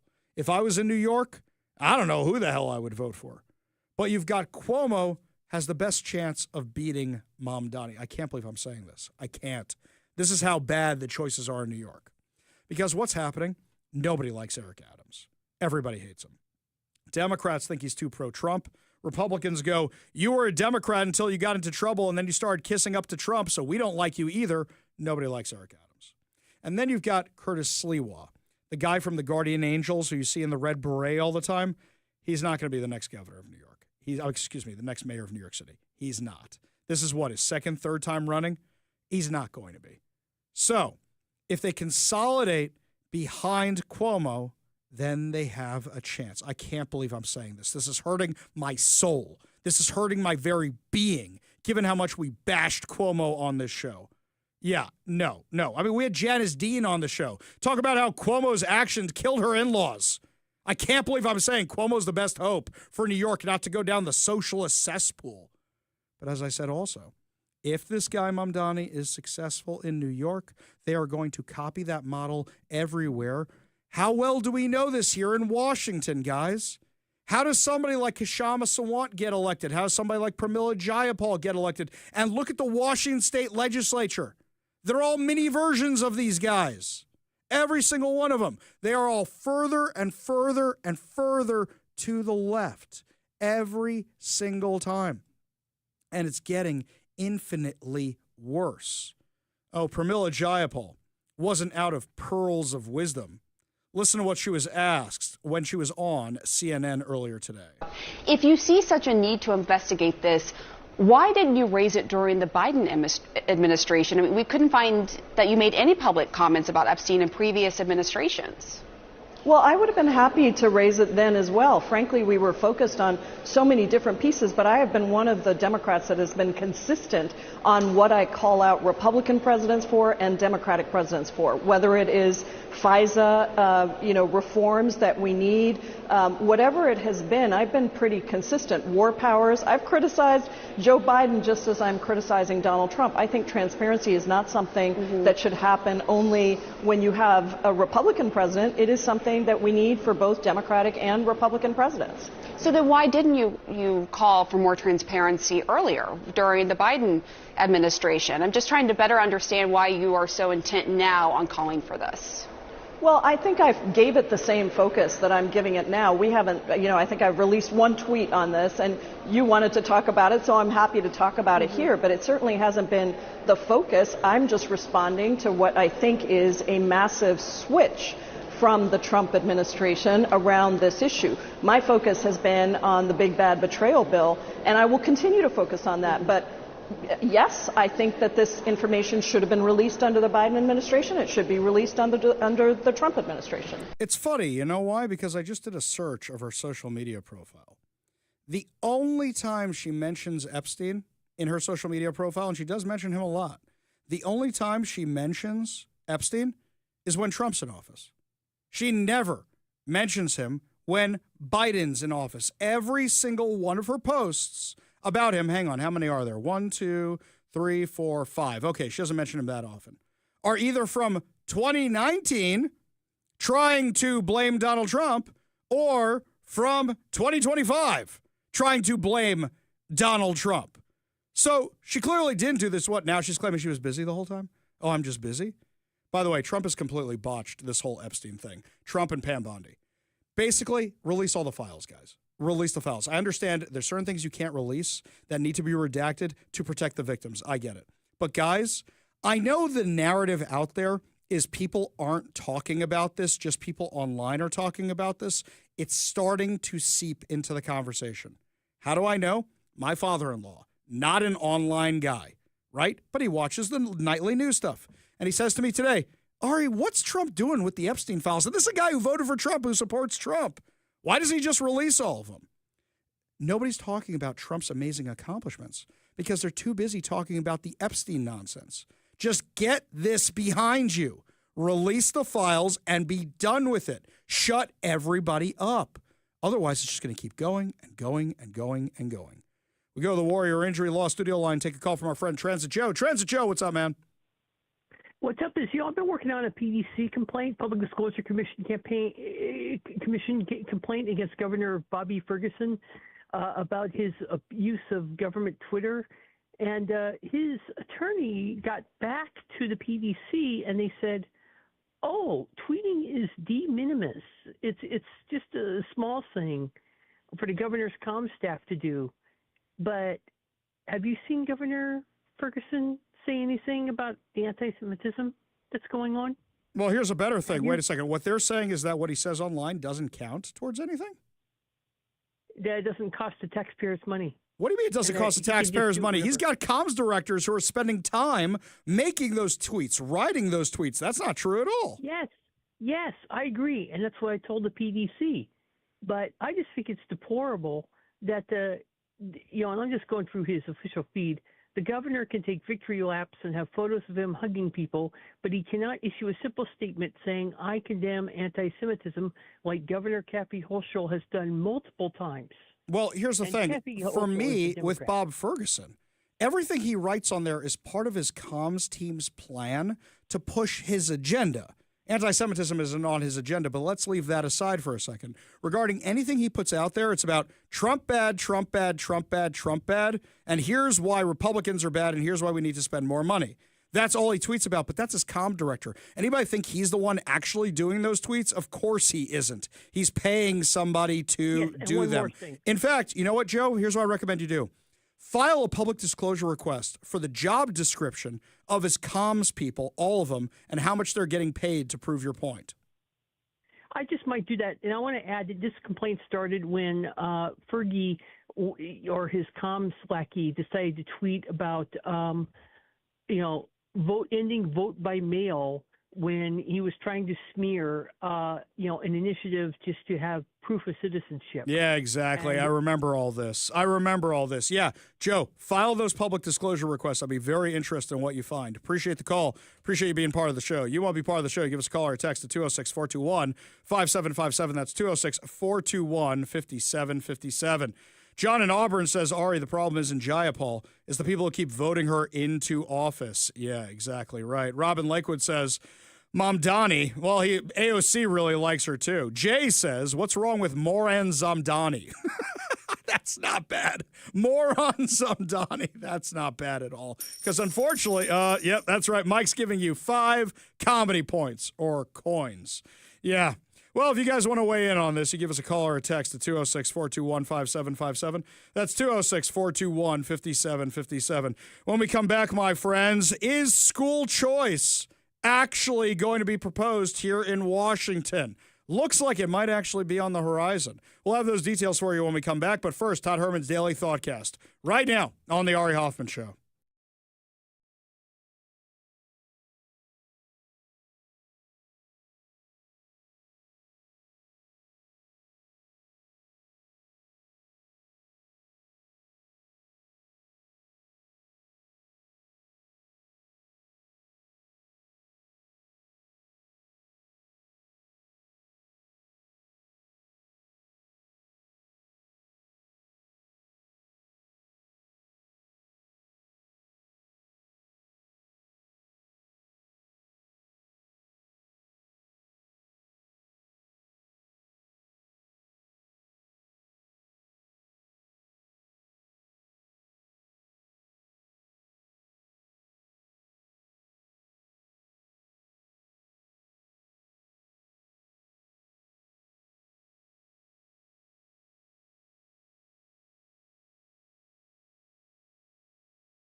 Corey DeAngelis,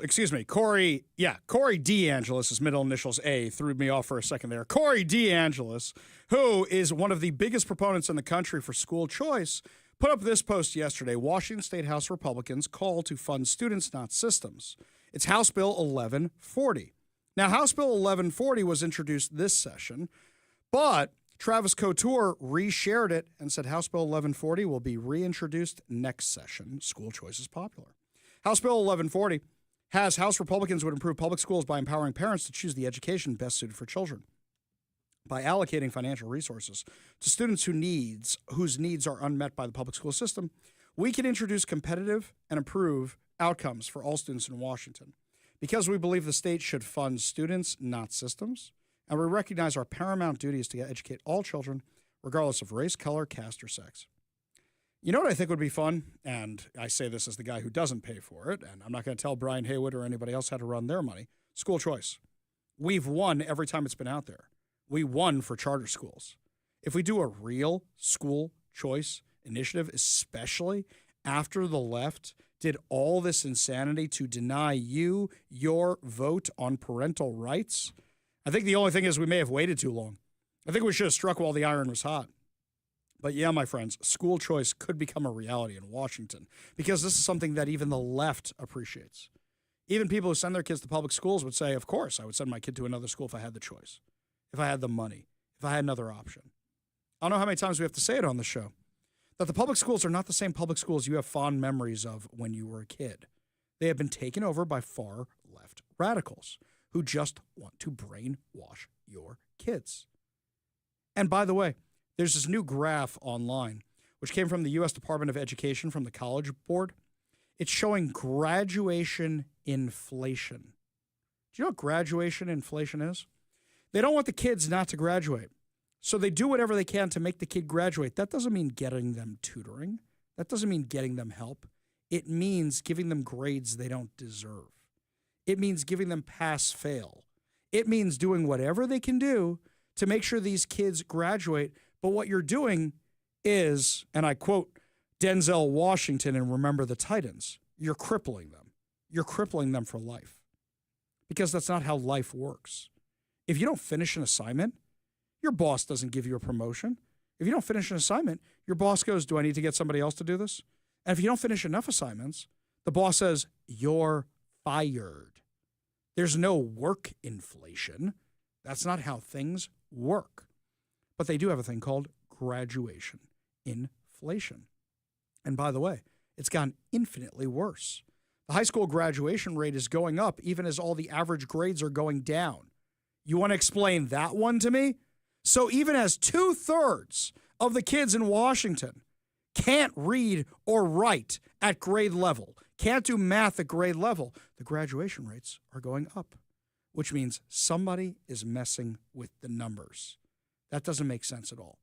And yet with these massive failures, according to the Center Square, Washington State ranks highest in the nation for adjusted pay among elementary, middle, and high school teachers. Wait a minute. We have the highest in the nation, then why are our grades some of the worst?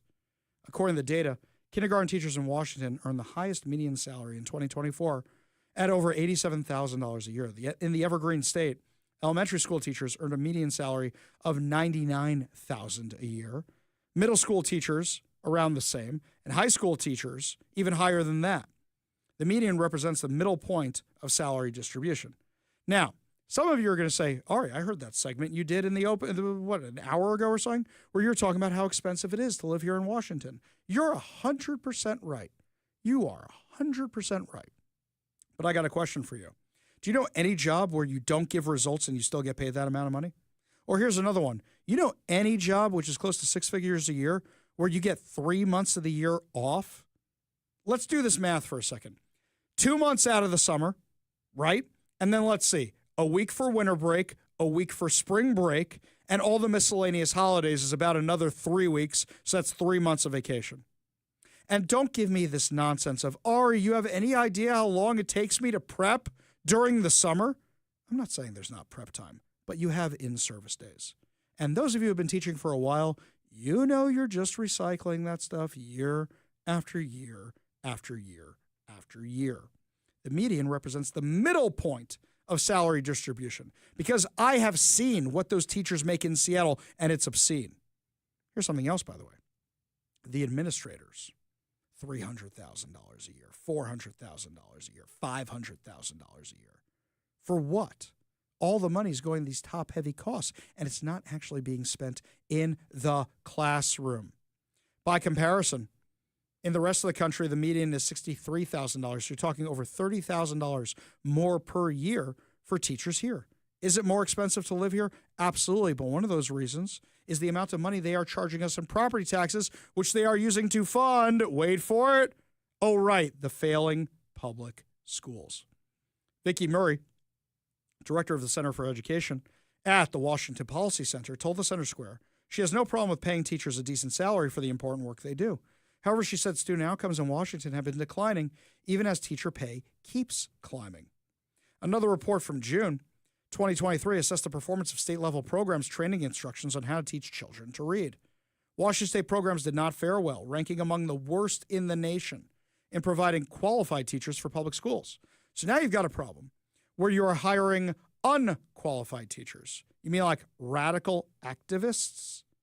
That's who they're hiring. The Center Square contacted the Washington Office of Superintendent of Public Instruction about teacher pay. And what they were told was that we have this right here. Washington State has a highly qualified and experienced educator workforce. Really? Then why are the grades so bad? How highly qualified are they? They said 72.8% of teachers held a master's degree or higher. Well, were their graduation rates inflated? And great, you have a master's degree in what? And also, I've seen what you guys are giving master's degrees in education for. I didn't know Antifa studies was part of it. I didn't know all this gender studies, race studies, all this stuff was part of it. Those are the degrees they're getting. So that doesn't make you a better teacher. In fact, most of the people I know with more degrees, they are not the student that teachers go, oh, I'm so happy I have that teacher. They're the ones who they want to avoid at all costs, and are usually the most radical or the most boring. When we come back, my friends, the latest clickbait on if the Sonics are coming back to Seattle. That's right, the NBA owners are meeting, so of course that's all anybody's talking about in the basketball world. You're listening to the Ari Hoffman Show on Talk Radio 570 KVI.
Welcome back to the Ari Hoffman Show. Just a reminder, coming up at 5:45, your chance to win fantabulous prizes, including a $50 Daniel's Broiler gift card and tickets to the Washington State Fair. Yet another reason to always keep your radio tuned to 570 KVI. Left on your dial, always right on the issues. You can also stream us at KVI.com, download the KVI app, and, of course, subscribe on whatever your preferred podcast platform is. Got a fun text from Ernie during the break.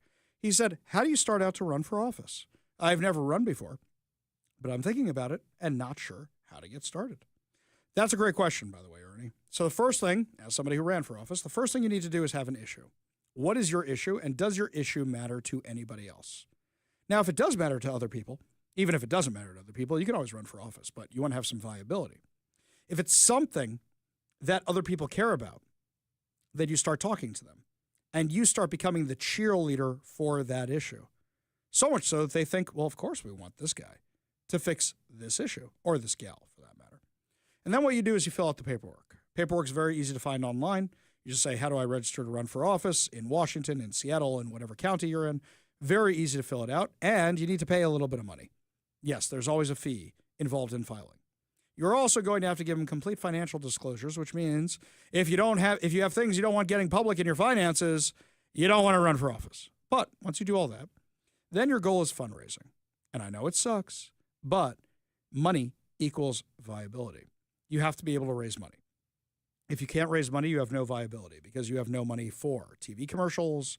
You have no money for other commercials. You have no money for yard signs. You have no money for volunteers to knock on doors. You have no money for any of that kind of stuff. Volunteers may help, but they're not going to get you all the way there because a lot of people go, is this guy serious or not? And the media outlets tend to focus on the guys who have money. So that's the bits and pieces of how to run for office. Good question, though, Ernie. Really, really do appreciate it. In fact, if anybody has some issues they really want to run for office on, tell us what they are. We'll discuss them on the show. This one here, Ari, Starbucks killed the Supersonics. Haven't bought anything Starbucks related since I gave family members the businesses when I see them with the Starbucks stuff, says John in Auburn. Here's the thing. Once again, Click Daniels over at Como News. Chris Daniels, has a story about the Las Vegas Board of Governors meeting. Oh, they're having a meeting. Does this mean the Sonics are coming back? Yeah, basically, this little meeting. You had the commissioners of the league, and you had other people there, and it basically sounded like they were making excuses for why the Sonics aren't coming back, because they're basically talking about how they're not even sure they're going to have expansion teams at all. This poured a lot of cold water on it. In fact, you have this article here from Tim Booth over at the Seattle Times. Within his 35-minute news conference, Silver seemed to provide more reasons why the league won't expand than any concrete reasons why the league will eventually add teams. That should be concerning. At some point, there needs to be a tone of optimism more than pessimism, whether it's mentioning the concerns of what it would mean of selling equity in the league to his comments the past few months about the impact of the cuts teams have taken with their local media rights. Also concerning his lack of a timeline. No timeline means no deadline. And individuals and organizations usually work with focus and diligence if there's a timeline. No timeline means no accountability. And if the owners want to kick the topic down the road another 6 months or a year, there's nothing keeping them from doing that. To be fair, the general feeling is Silver wants expansion, but it's his owners and now these committees that ultimately drive the league in whatever direction they will go on this topic. So basically what that means is they don't want to split the pie more ways. Why would you want to do that? Why would you want to split the pie more ways? And they're thinking to themselves, like, we want to deal with the number 11 market in the country also having a basketball team? Right now, those people in Seattle are watching whatever basketball's on TV just because they have nothing else to watch. So they're watching our stuff. Why do we want to give them a team? Some of these guys are probably thinking. Now, mind you, some of them are probably thinking, well, if my team plays them, that's the number 11 market in the country. And that means I'm going to be getting all those people watching my stuff. Meanwhile, I don't think things financially are going so well for the NBA these days. And if they're not going well, why would they consider expanding? Now, you might make the case that, well, if you expand into new markets, that means more viewers. That means more people coming to your games. That means more people buying merch. That means more people buying snacks. That means all good things. That means more money for everybody. But at the same time, it doesn't seem like they're so interested in it. If they were really interested in it, Booth is 100% correct. Then they would have a timeline for it. If you want expansion, then what you say is, we're going to put together an exploratory commission, And what we're going to do is figure out which markets need it. And you're going to lay out a timeline. And we hope to have that study done by the end of next year, which means by next year, we're going to announce if we're going to do expansion teams or not. Now, once that decision's been made, then, well, which city are we going to expand to? Well, the market research shows us this. And then we're going to have an announcement about which markets we're going to expand to a year or so after that. At least that's a timeline. Right now, there is no timeline. However, the big news of sports yesterday was not the Sonics possibly coming back to Seattle or never coming back to Seattle. The big story in sports yesterday was that the National League won the Major League Baseball All-Star Game. And the way they won it was fascinating. They were tied at the bottom of the ninth. So they did a swing off? This is the first time in history this has ever happened before. So what, we're doing hockey now? Let's just send your three best guys to the plate and see who can hit the most amount of home runs? This is a condensed version from the broadcast last night. From Major League Baseball put out this condensed version of just the home runs last night. There's a shot to left field, and there is the first home run. That's huge. That is so much pressure. Finds this one to left center field, and Brent Rooker hits two for the American League. Carl Ravitch is saying, see?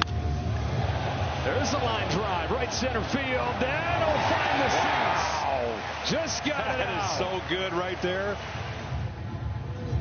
There's the drive off of the bat of Arozarena. How far does this one go? Holes through you. Schwarber in the air to center field, headed towards the wall, and to dead center. Swing, and he did. Schwarber's in the All-Star game. Oh, tied at 3. NL has rallied in the swing. With the hat trick. Look out, Chop House. National League takes the lead 4-3. Unbelievable. Aranda slices a fly ball to left center field, headed towards the wall, but short, and the National League wins it in the first swing off. Now, here's the thing. I'm thrilled the National League won because the Mets are in the National League, and I'm excited about that. Assuming the Mets make the World Series, that means they have home team advantage. But it's the only Major League, it's the only All-Star game which actually means anything anymore, and that's all it means, is that whoever wins the All-Star game gets home field advantage for that league. But Aaron Boone, okay, you're the manager of the American League. You literally have the guy, Kyle Raleigh, who won the home run derby the night before, and you don't put him as one of your three people? You've got Aaron Judge, and you don't put him up there? Okay, I may not know a lot about sports, but I know my baseball, and that is bad managerial decisions right there.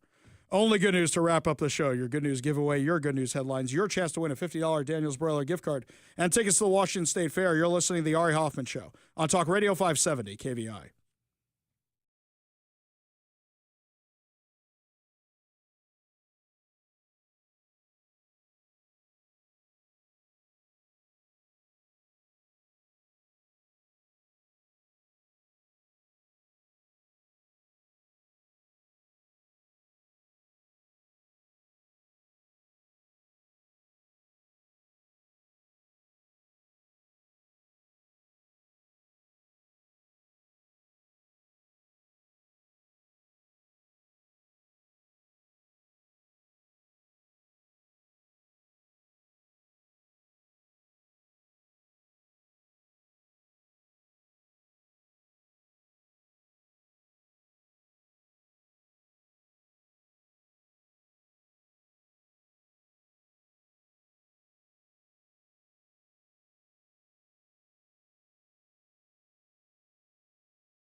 It is time to feel good as we wrap up another amazing episode of the Ari Hoffman Show right here on Talk Radio 570 KVI.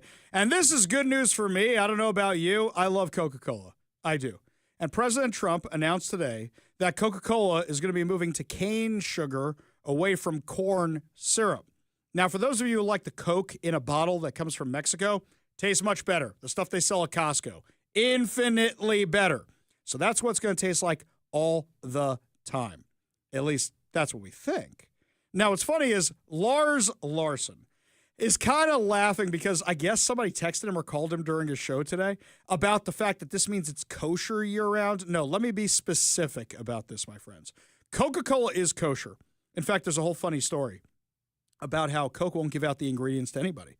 So how do you get kosher certification on something where you won't give out the ingredients? It's a whole story. But anywho, on Passover, you can't have corn syrup. Long, complicated reason why, but you can't. So what happens is kosher Passover Coke is actually made of cane sugar, and I like it better. So you'll notice in the grocery store, yellow tops on your Coca-Cola, those mean they're kosher Passover. And every year around that time of year, somebody sends me the article talking about this, and they get all excited about this. Me, when Passover's over, I go looking for all those yellow tops everywhere to get as many of them as I can because it tastes better. Well, now President Trump announced on Truth Social that Coca-Cola has agreed to use cane sugar in its U.S. beverages, replacing high fructose corn syrup. He says, I've been speaking to Coca-Cola about using real cane sugar in Coke in the United States, and they have agreed to do so. I'd like to thank all those in authority at Coca-Cola. This will be a very good move by them. You'll see. It's just better.